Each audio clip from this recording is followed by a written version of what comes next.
On what should have been our golden anniversary, my love, Isabella Reed, committed suicide. It was only after her death, when her editor posthumously published her work, that I learned the truth. Her lingering illness had never healed because she resented me, believing I had trapped her for her entire life. So when I was reborn and my father ordered me to choose an arranged marriage, to cast aside Isabella Reed, who had been with me for 5 years, I agreed without a flicker of hesitation. This time I was willing to become a scumbag, to step aside and let her be with her white moonlight. You've been with me for 5 years. This card has $500,000 in it. Before you go on those matchmaking dates, get your hymen restored. Honest guys really go for that. I hadn't even finished speaking when Isabella Reed snatched the card and threw it at my face. Julian Blackwood, you bastard. A sharp sting in my temple. I touched it, blood. Lifting my eyes, I saw Isabella Reed's cool, elegant features contorted with long-suppressed fury. Today is my new book launch. You dragged me here with one call just to say this? Julian Blackwood, have people like you ever learned to respect anyone? Isabella Reed departed, her expression like frost. Before leaving, she didn't forget to hurl her coffee in my face. I didn't flinch, letting her vent. Then she strode off on her stilettos, rushing back to her launch event. Several taxis stopped for her, then drove on. Isabella Reed didn't get into any of them, choosing instead to pace where she stood. Her lotus green coat billowed in the early winter wind, making her silhouette seem utterly alone, as if waiting for me to come and coax her. But I knew she wasn't waiting for me. And just as I expected, a battered old bicycle soon pulled up before Isabella Reed. A smile finally lit up her face. She hopped onto the back seat, her arms circling the man's waist. Even though I'd resolved to let her go in this lifetime, the sight of the woman I'd spent a previous life with, now beaming at another man, still sent an indescribable pang through my heart. Isabella Reed was a good woman, in truth. In our past life, she had done nothing wrong to me, to our child, to our home. She had always done her utmost, everything within her power. Even that book, her nostalgic tribute to her white moonlight, Alex Chun, was only published at her request after she died. She had never wronged me. She simply didn't love me. Sir, old Mr. Blackwood has already arranged for your body in 3 days. You can proceed with the fake death and depart. Understood? Let's go home. Under the newly enacted policies, my Blackwood family no longer had any standing in Northwood. In 3 days, I would fake my death, assume a new identity, and head to the mainland to forge a new path. 3 months later, I would marry my betrothed. In my previous life, I had taken Isabella Reed with me, but she hadn't been happy with me.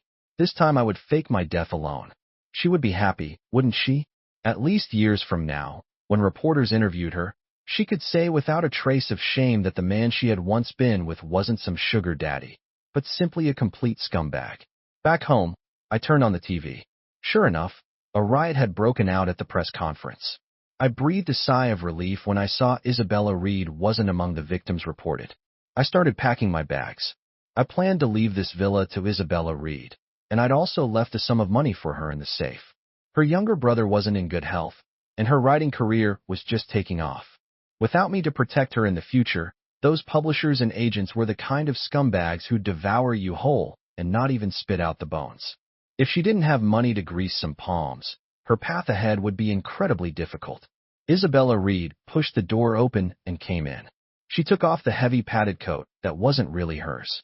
I caught the sharp scent of her perfume mingled with a faint smell of tobacco, slightly acrid. I never smoke, but right then I desperately wanted one. Going on another business trip? Isabella Reed's icy gaze fell on my suitcase. I mumbled an affirmation and continued packing, not knowing what to say. It was as if she hadn't taken our breakup that morning seriously. Well, it made sense, after all. We'd had fights and broken up before, but each time I was the one who backed down in the end, begging her to come back. She probably thought this was just another tactic of mine to win her back. Isabella Reed seemed deliberate for a moment, her pale fingertips clenching into fists. It took her a while to summon her courage. Julian Blackwood, was it you who sabotaged Alex Chen's job at the TV station? Otherwise, they just notified him yesterday that he could start work. So how could he suddenly be kicked out today? My hands busy packing clothes paused. I looked up, my face devoid of expression. You think it was me? Isabella Reed met my gaze unflinchingly, her tone still as cold as ice. I've told you countless times, Julian Blackwood. He's just like a brother to me, someone I grew up with. Why do you have to be so petty and keep hounding him? You even hired people to beat him up. Actually, in my past life, they had argued about this very same thing. Alex Chun had lost his TV station job because he'd hit the station director's nephew, but he blamed it all on me. In my past life, by the time I found the director's nephew, he was already dead, so I couldn't prove my innocence. That's why in this life, as soon as I was reborn, I immediately found the director's nephew and saved his life. But just as I was about to take the evidence out of the drawer, Isabella Reed suddenly recoiled half a step. A sharp pain pierced my heart. I knew what she was thinking. She thought I was going to pull out a gun. After all, rumors were rife in Northwood that anyone who crossed me would end up dumped in international waters to feed the fish. But I had always doted on her, respected her. Since we'd been together, she had never been afraid of me. Yet now, all because of an outsider's one-sided story, she was confronting me, her eyes blazing with accusation. At that moment, I felt an overwhelming sense of dejection and exhaustion. I thought to myself, since I've already decided to leave, why bother explaining any of this? A self-mocking smile tugged at the corner of my lips, and I closed the drawer. So what if it was me? In that instant, I saw the same fear and disgust in her eyes that I saw in everyone else's. I lowered my head, not wanting her to see my reddened eyes. Make me a bowl of wonton noodles, Isabella. Isabella Reed refused instinctively. But then, perhaps thinking of something, she took a deep breath and headed to the kitchen. She heated the wok, added oil, and with a sizzle, the aroma of eggs burst into the air. Once cooked through, she sliced the egg into shreds and set it aside, refilling the wok with water. It was time for the wontons and dragon beard noodles.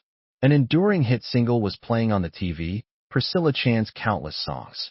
Leaning against the door, I hummed along softly. I remembered the second time I saw Isabella Reed. She was singing this very song in a nightclub. She was 17 then and had already forgotten saving me when we were children.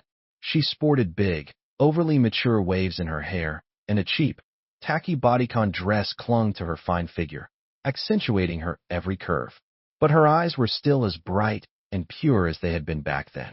Multicolored lights danced on her face, reflecting off the walls of the private room, creating a dreamlike atmosphere. She was just as I had pictured her in my countless midnight reveries, fulfilling every fantasy I'd had. I took her home with me, paid off her gambling addict father's debts, and had her younger brother transferred to the best hospital. She had a beautiful voice, and I told her I wanted to make her a star, but she told me she wanted to continue her studies and become a great writer someday. I admired her ambition, so I supported her through university. The song ended, and the wonton noodles were ready. All right, she said. I've changed the safe's password. If you need anything from inside, just take it. The password is... Isabella Reed slammed the bowl of wonton noodles onto the table, the splashing broth scalding her fingertips red. My gaze darkened slightly. She had made 2 servings. The other she poured into a thermal container. What's the password? My lips moved, but no sound came out. The password was today my birthday. Is there anything else? I need to go to the hospital to take care of Alex Chun. Isabella Reed hastily picked up the thermal container, her expression impatient. It seemed like she would dash out the door any second. I grasped her hand, my voice hoarse. Isabella, send me another song next time. She refused without hesitation.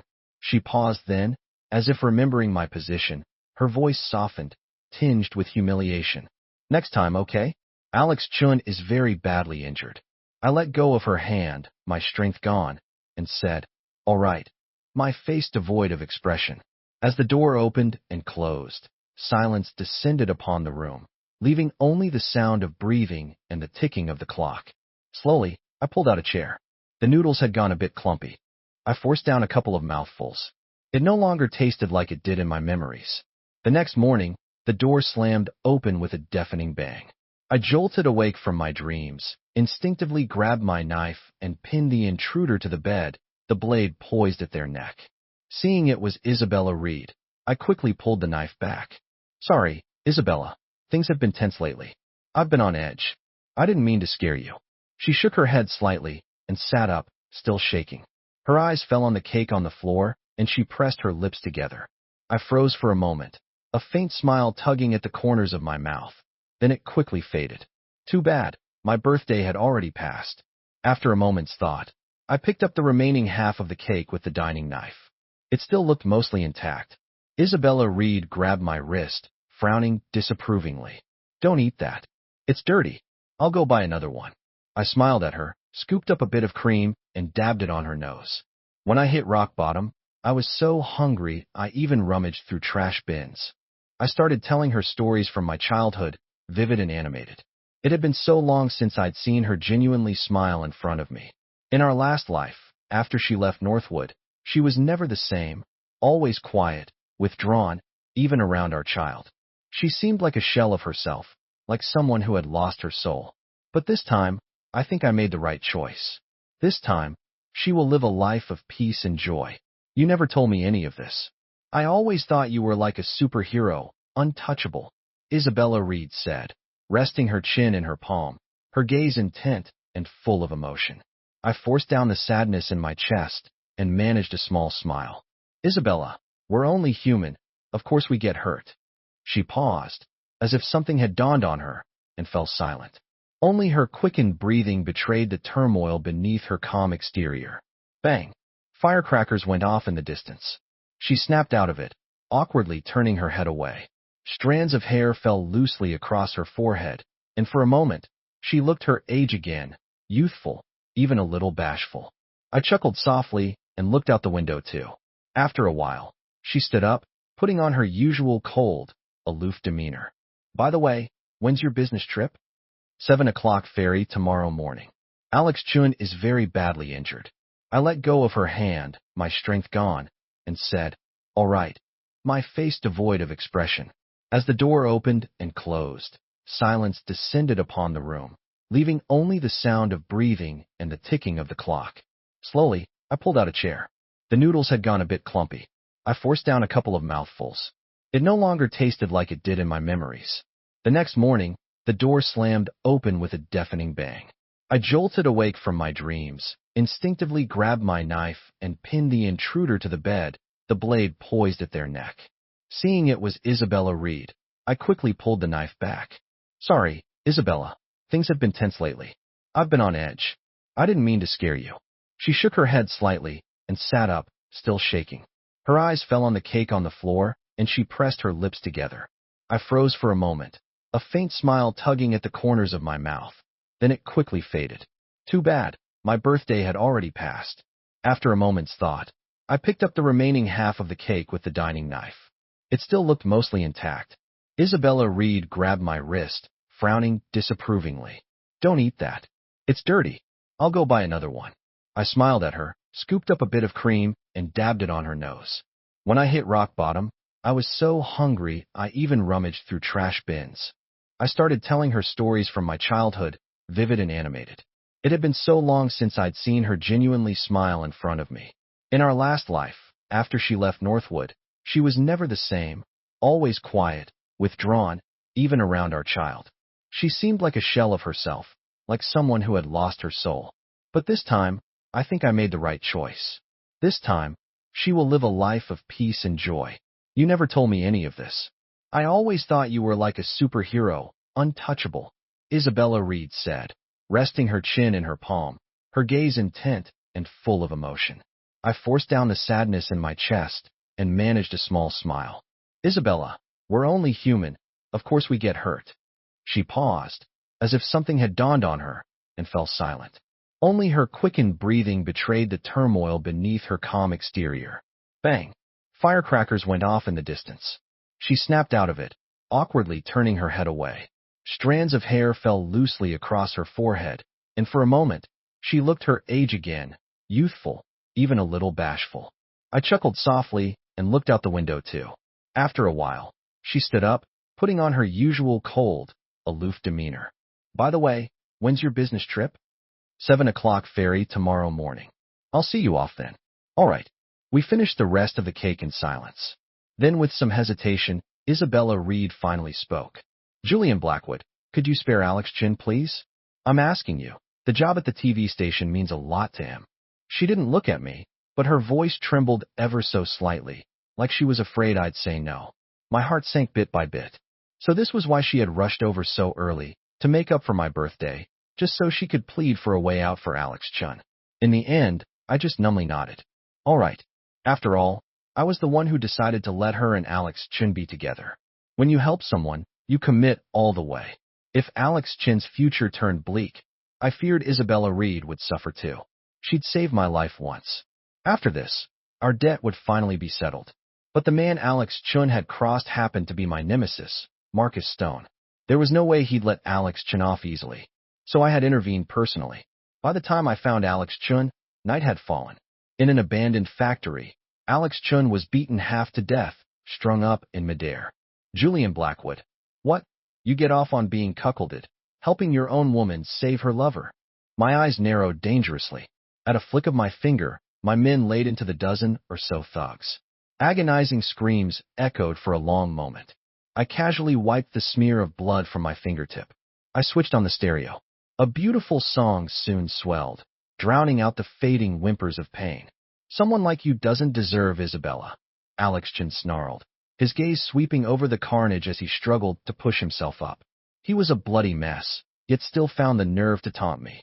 I pinned his head under my foot, looking down at him, my expression a mix of contempt and bafflement. Then what kind of man does deserve her, huh? The righteous star reporter Alex. Stop it, Isabella Reed cried, rushing over and shoving me so hard I stumbled. When I turned, I saw Marcus Stone who'd entered with her. It finally clicked. This was a trap he'd set for me. He'd lost his own wife because of his philandering, and now he couldn't stand to see anyone else happy with theirs. Julian Blackwood, I am so incredibly disappointed in you, she cried out. Can't you go just one day without all this violence and bloodshed? I'd never let her see this side of me before, never let her witness such brutality. I was terrified she'd fear me, revere me out of that fear, or outright hate me. But now, the look in her eyes, the way she flinched from me, it all screamed that not only did she not love me, she saw me as her enemy.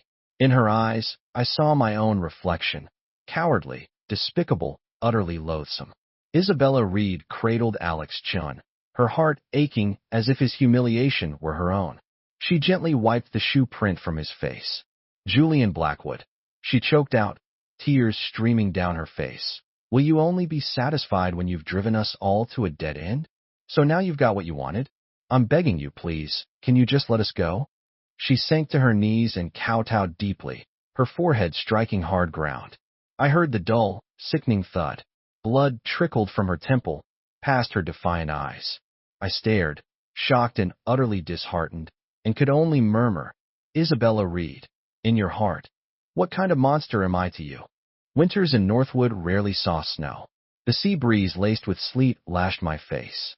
It was a damp, bone-chilling cold that seemed to penetrate to the very marrow. I waited at the pier, but in the end, she didn't come see me off. Not that I was surprised. After all, today was Alex Chen's first day at his new post. She naturally would see him off to the TV station first. Marcus Stone, that scoundrel, really knew how to make life difficult. Despite Alex Chen being so badly injured, he still had to report to Marcus Stone first. But that was Alex Chen's own choice. How they fared in the future was no longer my concern. Sir, it's time, my subordinate reminded. I handed my final letter to my subordinate, instructing him to deliver it to Isabella Reed. Truth be told, Isabella Reed's writing journey hadn't been smooth at the start. To encourage her, I anonymously became her very first fan. I read every piece she published meticulously, then wrote her letters, offering sincere advice and encouragement. Now, this was the final piece of encouragement. I wished her a future as bright as brocade. I didn't board the ship tonight. This ferry would sail into international waters and meet with disaster. All passengers would vanish, none spared. Would she cry for me, even if not for me, but simply for a life that was lost? Never mind, it didn't matter anymore. Isabella Reed arrived at the pier, but the ship had already departed. A snowy mist swirled. The distant ship lights, like flickering stars, gradually dimmed and vanished. An inexplicable unease settled in her heart. The manuscript she'd planned to finish in a day barely had a few words written by midnight. She'd fallen asleep, slumped over her desk, only to be jolted awake by the cold. The cedar-scented overcoat he'd usually drape over her shoulders just in time was missing. So was the coffee with its heart-shaped art and the waffles slathered in sickeningly sweet chocolate. The house was quiet. Only the newspaper already lying at the foot of the door indicated that today was just another ordinary day. It's not the first time he's been on a business trip, Isabella Reed murmured. Yet for some reason a heaviness still pressed on her heart, a premonition that something terrible was about to happen. It wasn't until she'd finished making breakfast that she hesitantly opened the newspaper. The moment she saw the front-page headline, her hand clenched abruptly. The bold characters announcing, "Ferry sinks," crumbling in her grip. Her heart felt as if an iron band had suddenly tightened around it, and a wave of oxygen-starved suffocation washed over her. Isabella Reed stared at the smaller print below, reading it over and over. No survivors, no survivors. Julian Blackwood. He was dead. That man, as powerful as a deity, who seemed capable of solving anything, had drowned in the tumultuous waves simply because of a small squall. He hadn't died in an enemy's gunpoint, nor been assassinated while incarcerated. He had simply, unremarkably, died in an accident. How could this be? How is this possible? Isabella Reed couldn't believe it.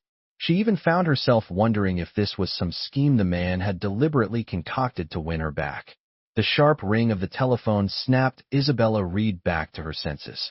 Though the phone was mere steps away, her legs felt so weak she nearly stumbled several times as she made her way to it. Alex Chin's exultant voice came from the other end. "Isabella, Julian Blackwood is dead. You no longer have to force yourself to stay with him out of fear of his power. You're free. But why then did her eyes blur? By the time Isabella Reed rushed to the Blackwood family home, they had already begun the funeral service. Since Julian Blackwood's body couldn't be found, the coffin only contained a suit he once wore. "Aren't you going to search anymore? Perhaps he was lucky enough to get on a lifeboat and is still waiting for you to rescue him." At her words, Julian Blackwood's half-brother, Daniel Blackwood, gave a knowing smile.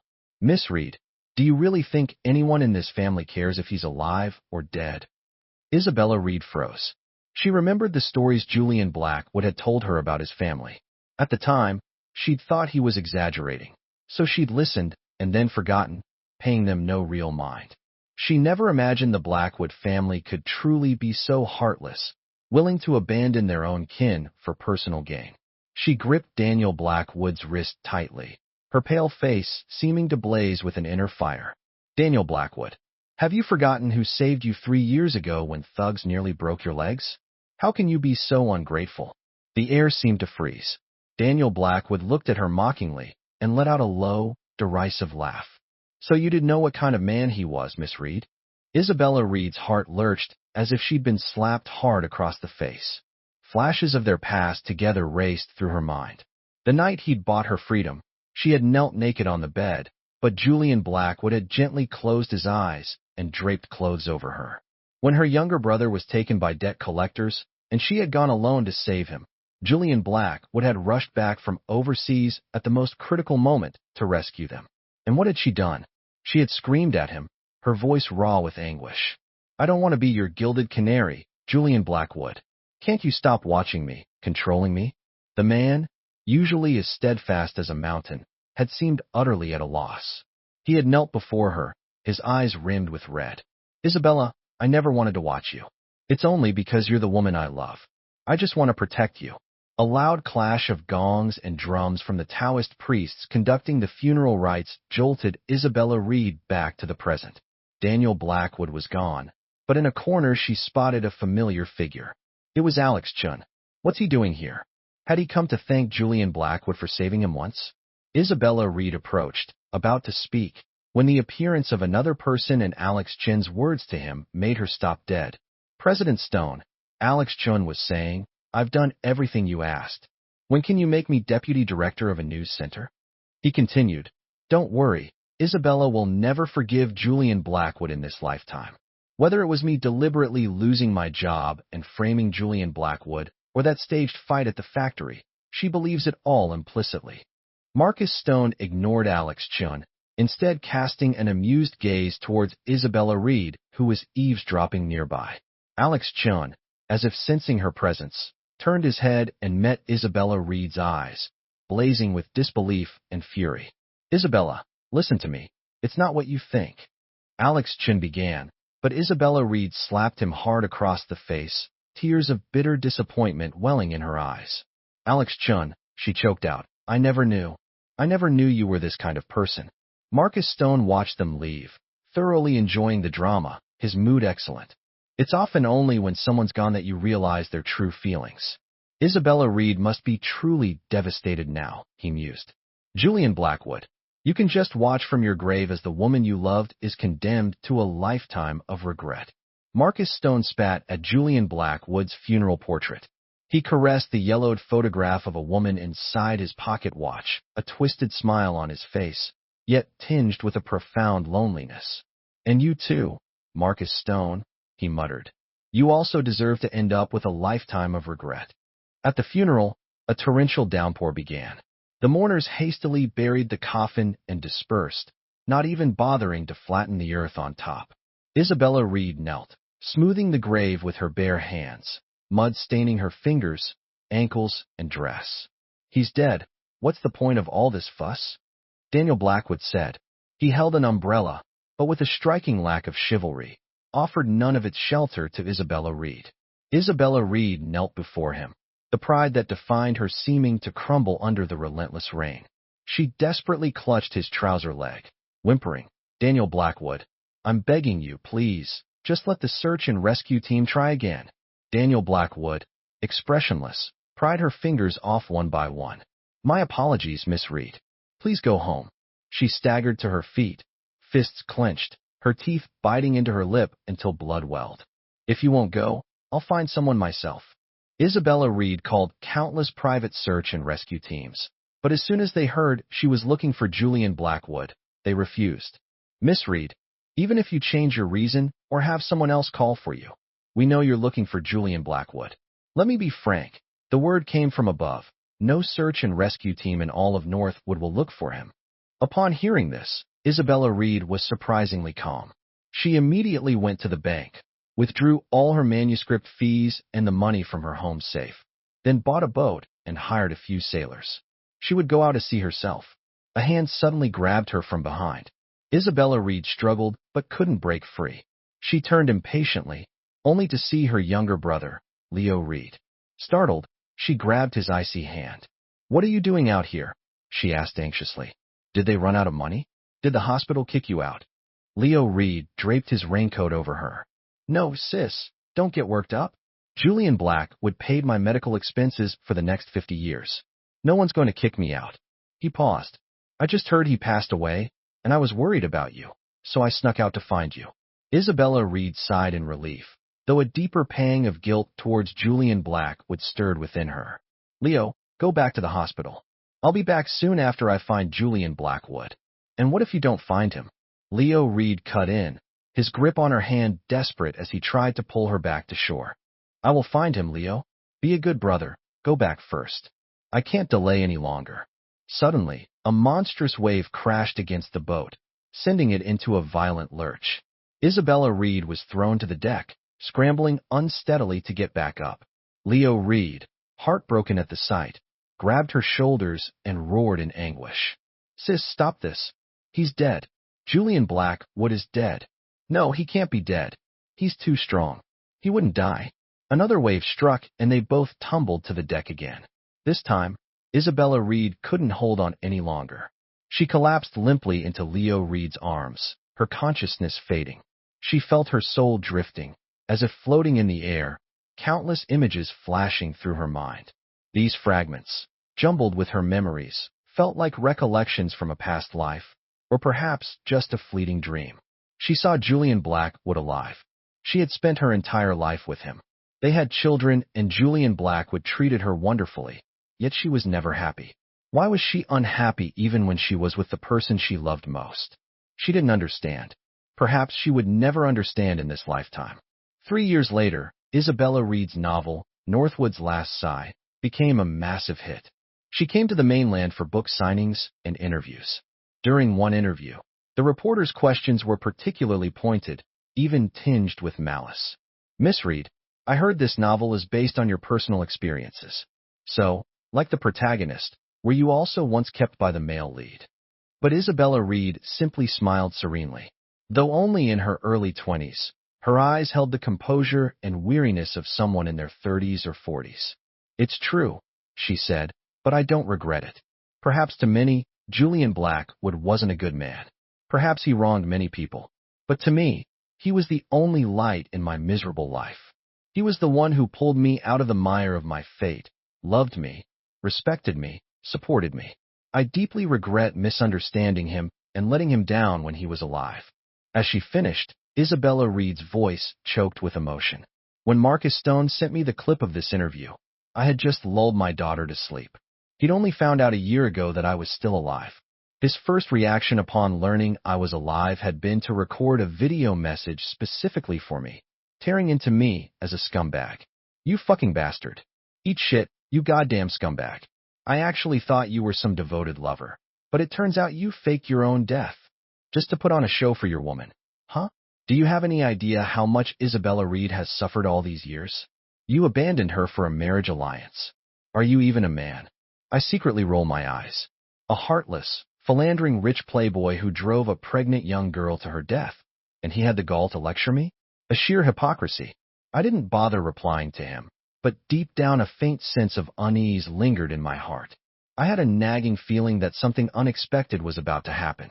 As I suspected, my gut feeling was right. At the cocktail party the next day, I ran into Isabella Reed in the crowd, and right behind her, Marcus Stone gave me a malicious little wave. Damn it. At that moment, I really wanted to curse out loud, but I couldn't. All I could do was nod politely at Isabella Reed, pretending not to know her. Julian Blackwood? Julian Blackwood. Is it really you? Isabella Reed reached out, desperate to grab my hand, but I dodged just in time. She was still the same familiar Isabella Reed, but somehow different. Her head tilted slightly up, eyes shimmering with fragile tears. But today, I no longer could, nor had the right to, wipe her tears away. I stared at her blankly, deliberately showing a trace of impatience. Sorry, miss, you've got the wrong person. She stubbornly blocked my path, refusing to let me pass. I signaled the bodyguard to pull her aside. Without looking back, I turned and walked away. Julian Blackwood. Her shout was cut off, muffled by the bodyguard's hand. I didn't look back. In fact, I walked even faster. I figured Marcus Stone must have tipped her off again. A few days later, Isabella Reed cornered me in a private bar. Slightly exasperated, I had no choice but to ask my friends to step away for a moment.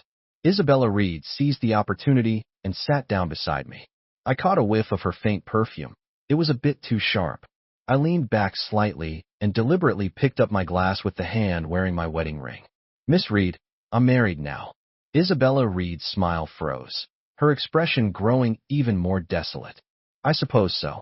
If you really are him, then the man I've longed for all these years and all those books I wrote. Doesn't it all just make me look ridiculous? What I thought was deep love was actually just someone faking their death to get rid of a burden. I opened my mouth, but didn't know what to say.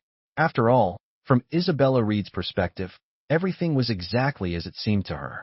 But the ending I'd envisioned was supposed to be her living happily ever after with Alex Chun, with me just being an insignificant dead scumbag in her life. When did it all start to spiral out of control? I don't know. I only know she shouldn't be living in the past.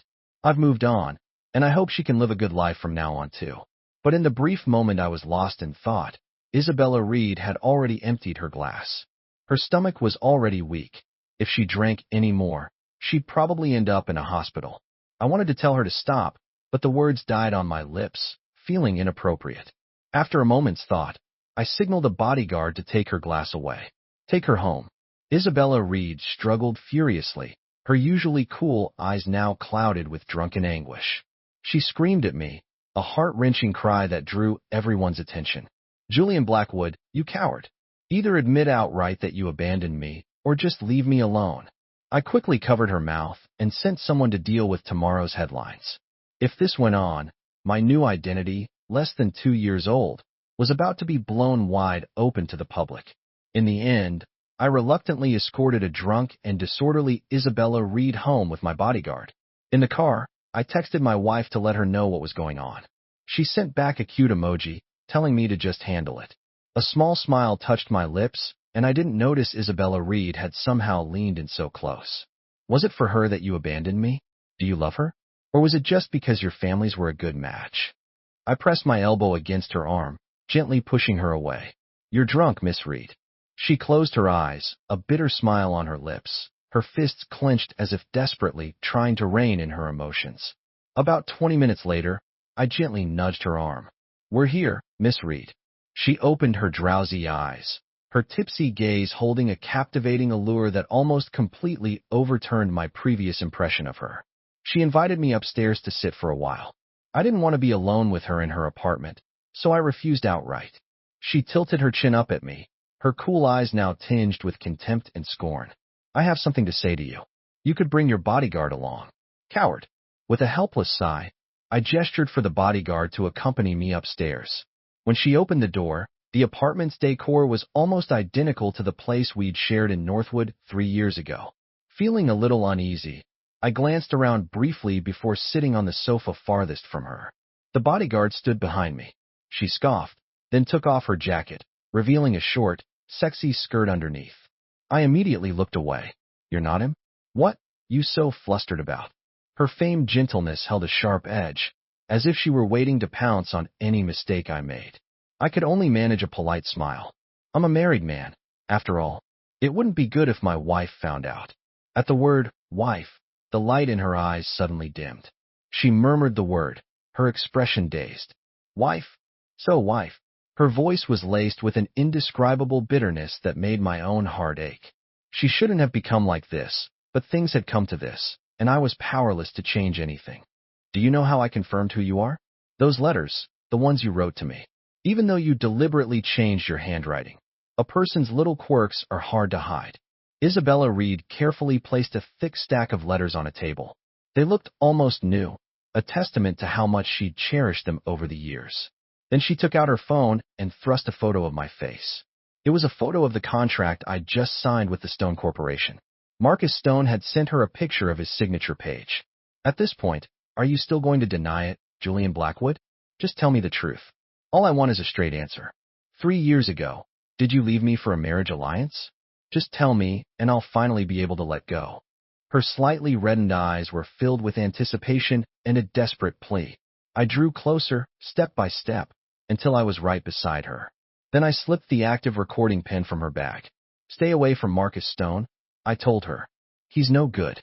I hadn't answered her unspoken question directly, but my actions were confession enough.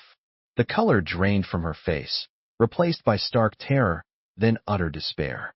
Tears welled, then streamed uncontrollably down her cheeks. Her pale lips trembled. For a moment, she tried to speak, but no sound came out. Finally, she shattered. With a choked sound, she swept away the letters she had so carefully treasured. Right before my eyes, she descended into a frenzy, stomping on them, tearing them to shreds, destroying our past. Now, in her heart, I was truly nothing more than a heartless, faithless scumbag. I couldn't tell if I felt more pained or relieved. I left in silence. Just as I was about to get into the car, she came running after me, barefoot. Julian Blackwood, can't we even be friends after this? I looked at her, my expression unreadable. If you run into any trouble in the future, contact my assistant. He'll help you. I had my bodyguard hand her my assistant's business card. She let out a hollow, dazed laugh and casually tossed it into the nearest trash can. Julian Blackwood, you're a real bastard, she ground out, her voice thick with hatred. I didn't look back. If that's how you see me, I said, my voice flat, then so be it. 6 years later, I received Isabella Reed's wedding invitation. She wasn't marrying Alex Chun, but an overseas Chinese expatriate. When my love and I attended the wedding, I was surprised to find Marcus Stone on stage, invited up as a family member. It turned out that Marcus Stone had acknowledged Isabella Reed as his sworn sister 4 years prior, which was quite unexpected. But that was all right. Marcus Stone was a bit of a playboy. He always treated his family well. Mr. Jean and I met at a book signing. He's a fan of my books. I once thought I could never let go of past regrets. But it wasn't until I met him that I understood when we meet the right person, letting go could be so easy. As she said these words, she didn't glance at me even once. I saw the brilliant lights illuminate her, making her shine brightly. It was just like the first time I saw her, her small figure silhouetted against the light as she confidently and cleverly led away the thugs who were after me. I averted my gaze, squeezed my love's hand, and we quietly left. Let's go, my great pianist. What surprise have you prepared for me for our 10th wedding anniversary? My love covered my eyes and gave a mysterious smile. My dear CEO, I'm not telling you yet. After a pause, she feigned anger, lightly tapping my chest twice. You're not allowed to peek this time. You peek every year. I shrugged calmly, as if I'm definitely going to peek. Isabella Reed's side story. After Julian Blackwood died in a shipwreck, I had a dream. It was a long, fragmented dream. I dreamed he hadn't died but had changed his identity and gone inland. He took me with him, and we changed our identities inland and started a new life. But I still felt uneasy. Our statuses were still unequal. Inland, I had no family or friends besides him. I had no one to rely on. I could only write desperately, pouring all my emotions into one novel after another. Only by earning a lot of money and achieving a reputation more perfect than Julian Blackwood's could I feel even slightly confident when speaking to him. Isabella, it's already past 1 in the morning. Let's go to sleep first, and you can write tomorrow, okay? He'd say, carefully placing a glass of warm milk by my hand and tentatively trying to still my furiously typing fingers. I was in a zone with my writing and impatiently brushed him off. The milk fell to the floor, glass shattering everywhere. Julian Blackwood, you're always telling me to rest. Are you trying to trap me at home for the rest of my life? Julian Blackwood looked at me with a complicated expression. After a long moment, he sighed and silently knelt to clean up the mess. Suddenly, his gaze tightened and his warm fingers grasped my cold ankle. Isabella, your calf is cut by the glass. I'll get the first aid kit. He rushed out like the wind, but when he returned, I had locked him out. I was tired of his mind-corroding concern. It had to be a gilded cage he was using to trap me. Once I slowly grew to depend on him, unable to leave him, he would suddenly change, trapping me at home to become just another person bogged down by countless trivialities. Isabella, I just want you to sleep early. Tomorrow you need to attend our daughter's school parent-child activity. See? I knew it. Why don't you go? Why should I be the one to go? Silence hung outside the door for a long while. When Julian Blackwood spoke again, his voice sounded exceptionally weary. Isabella, I've been going for the past 3 years. Our daughter really needs your company. She needs her mother. And I need you too. I covered my ears, refusing to listen. I had to write. I had to earn money. I had to quickly save enough to take our daughter and leave this den of wolves. But no matter how hard I tried, the money I earned never surpassed Julian Blackwood's.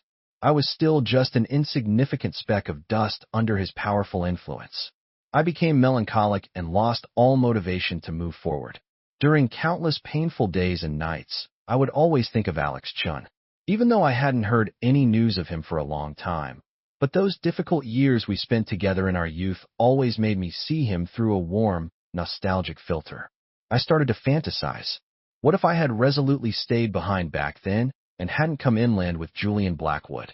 How would everything have turned out? It would probably have been very warm.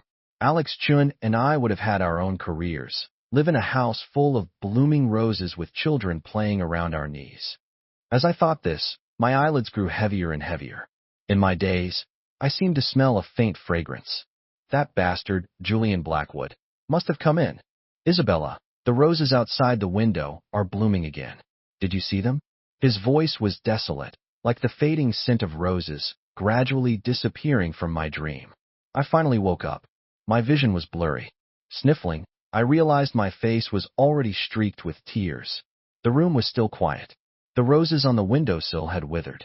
Only then did I realize that in many everyday moments I hadn't noticed, Julian Blackwood had already managed this little home, what he considered their home, with such meticulous care. In a daze, I seemed to see him again, leaning back on the sofa, sunlight illuminating his casually tousled hair, looking so warm. Isabella, wealth isn't the sole measure of a person's worth and dignity. You can pursue anything you desire, but you must be careful not to lose yourself in the process.